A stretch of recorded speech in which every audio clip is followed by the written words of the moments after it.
السلام عليكم ورحمة الله. ازيكم عاملين ايه؟ وحشتوني جدا. كل عام وانتم طيبين. تنعاد عليكم يا رب الايام بكل خير وصحة وسلامة ان شاء الله. باذن الله ربنا يبارك لنا في الايام الحلوة دي. ما تنسوش بقى الصيام والصلاة والدعوات الحلوة، واذكروني في دعواتكم ولكم بالمثل ان شاء الله. طيب، النهاردة انا جايه لكم بوصفة حلوة جدا، لطيفة جدا جدا، وان شاء الله تجربوها وتعجبكم ومش هتبطلوا تعملوها. معايا النهاردة كيك الرواني او كيك الكوباية الواحدة. يعني ايه؟ تابعوا الفيديو للاخر وانتوا تشوفوا كل تفاصيله. بجد وصفة حلوة جدا جدا. هعملها لكم النهاردة بطريقة بسيطة جدا جدا، مش هتاخد منك اكتر من نص ساعة بس. ايوه، انا وصفاتي كلها ما بتاخدش اكتر من نص ساعة واقفة. بجد حلوة جدا جدا، جربوها وان شاء الله تعجبكم. خليكم معايا لاخر الفيديو وهتشوفوا ان الوصفة سهلة جدا، وان شاء الله تجربوها وتعجبكم. شايفين هشة ازاي؟ شايفين طرية وحلوة ازاي؟ مقادير مظبوطة 100%. تعالوا مع بعض نعمل اول خطوة، وهي الشربات. الشربات اللي معايا النهاردة هينفع للصينية بتاعتي ولمقادير النهاردة. هي بالظبط نفس المقادير اللي هتعمليها للشربات. معايا كوبايتين سكر، عليهم كوبايتين ميه، وعصر نص ليمونه او شرايح ليمونه كامله. وبقلب كويس جدا السكر مع الميه، بس بالراحه عشان السكر ما يطلعش على جوانب الكازرولة او الحله اللي بتعملي فيها الشربات. وهرفعه على نار متوسطه.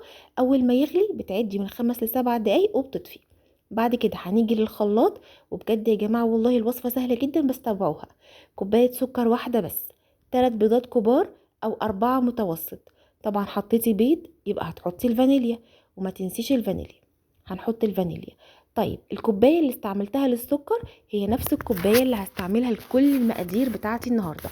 معايا بعد السكر كوبايه زبادي. ايوه، كوبايه كامله. شايفين العلبه دي 105 جرام، اخدت علبتين ونص. يعني يا جماعه انا هحط كوبايه كامله من الزبادي، مش هحط علبه. لا، انا هحط علبتين ونص من المكتوب عليها 105 جرام. بعد كده هحط ايه؟ هحط كوباية زيت. تاني كوباية سكر، 3 بيضات، كوباية زبادي، وكوباية زيت. زيت نباتي نضيف، ملوش ريحة، عشان الوصفة تطلع معاكي مظبوطة وطعمها حلو جدا جدا ان شاء الله وتعجبك. بس كده، كل اللي هعمله ان انا هسيب المكونات السائلة على جنب، ونيجي للمكونات الجافة. معايا كوباية دقيق أبيض عادي، عليها كوباية سميد ناعم اللي هو دقيق البسبوسة، ومعلقة صغيرة مليانة من البيكنج باودر. وبحط كمان رشة ملح، ما تنسيش رشة الملح عشان تعادل معاكي الطعم. كل اللي هعمله ان انا هخلط المواد الجافة مع بعض كويس جدا، بحيث ان انا ادخل كل المكونات مع بعضها. الدقيق الابيض مع دقيق السميد مع البيكنج باودر ورشة الملح. تمام.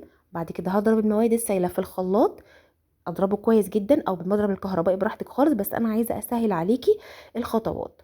بعد ما اضرب المواد السائلة في الخلاط، بضيفها على المواد الجافة. دي الصينية اللي انا بوريها لكم، صينية مقاس 30. انا هنا ضربت المواد السائله كلها في الخلاط وحطيتها على المواد الجافه بتاعتي. وانا بقلب او انتي بتقلبي، لما ان شاء الله تعملي الوصفه هتحسي ان القوام سائل. لا، هو مش سائل خالص. متهيألك. ما تنسيش ان انتي حاطه دقيق سميد، ودقيق السميد من المكونات اللي بتشرب السوائل. فواحده واحده مع التقليب. طبعا انا مسرعه الفيديو يا جماعه، بس انتي بتقلبي بالراحه من فوق لتحت كده، حركه واحده. مع كتر التقليب او لما بتقلبي يعني بتحسي ان القوام بيتقل معاكي. ما تقوليش دي وصفه بايظه، لا ده القوام سائل، لا خالص. القوام مش سائل، دي السميد بيشرب السوائل، فواحده واحده هتلاقي القوام تقل معاكي. جبت الاسباتيولا بس عشان اتاكد ان كل المكونات الجافه اللي في قاع البوله بتاعتي امتزجت كويس مع المكونات السائله، عشان ما يبقاش في تكتلات او حاجات مش لطيفه. بعد كده بصب كل المكونات بتاعتي في الصينيه، وما بسيبش نقطه في البولة بتاعتي. دي مكونات انا عايزاها تبقى كلها موجودة، ما تنقص منها حاجة خالص. تمام. والصينية دي مقاسها كويس جدا جدا للوصفة. عدوا معايا كده بالراحة، 1 2 3 خبطة، 2 3. الطريقة دي هتطلع لك شكل الصينية اللي انت هتشوفيه كمان شوية. هنا كان الشربات خلص خلاص، وطفيت عليه بعد 7 دقايق بالظبط. رشة فانيليا، وهقلبها واسيبه يبرد تماما. طبعا الشربات ده كان اول حاجة اتعملت اصلا قبل ما ابدا في الكيكة. والكيكه يا جماعه دخلت على درجه حراره 180، والفرن كان سخن قبليها طبعا بربع ساعه. قعدت قد ايه؟ قعدت 45 دقيقه بس. وبعد كده عملت اختبار بالخله من نص الصينيه، ومن طرف الصينيه وطلعت تمام نظيفه ما فيهاش اي حاجه خالص. كل اللي بعمله ان انا بسيبها 5 دقايق بالظبط تهدى بس من حراره الفرن، وبعد كده بقطعها لكيوبس او قطع يعني متساويه الحجم، وبسقيها الشربات بتاعها. في ناس بتسقيها كده من غير ما تقطعها، بس انا بفضل ان انا اقطعها علشان الشربات يتداخل كده جواها، وتحسي ان كل قطعة واخدة الشربات بتاعها مظبوط. طيب هل هي هتبقى سكر قوي او مسكرة قوي او سكرها لاذع؟ لا خالص. احنا عملنا معادلة، قسمنا كمية السكر في الشربات وفي الكيكة. مش حابة تحطي كوباية كاملة من السكر في الكيكة، حطي نص كوباية، ده على حسب التحلية بتاعتك، دي حاجة انت حرة فيها. خلاص. بس جربيها والله بالطريقة دي مش هتلاقيها مسكرة خالص، كويسة سكرها معتدل ولا قيمة لك الحرية يعني. انا هنا بوريكي، بصي الشربات وانا بصبه بيتشرب، طالما الشربات بيتشرب يبقى انت كده تمام جدا، مكوناتك مظبوطة، الكيكة واخدة تسوية صح، والمكونات بتاعتك يعني نوعها جيد وفي صلاحيتها التمام. اتمنى يعني لما قبل ما تستخدمي اي حاجه تبصي على الصلاحيه بتاعتك وتتاكدي ان انت حاجتك مظبوطه وشغاله في الحاجه تمام يعني. بس خلاص.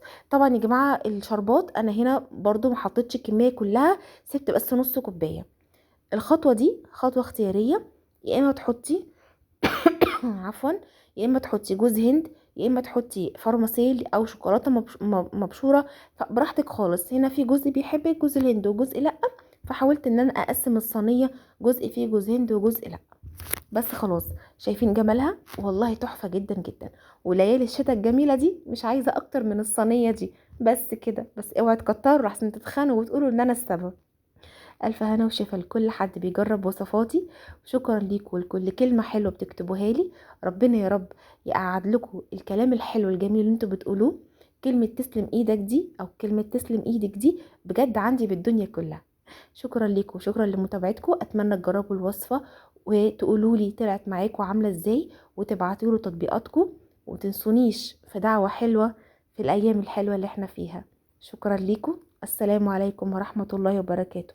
كل عام وانتم طيبين.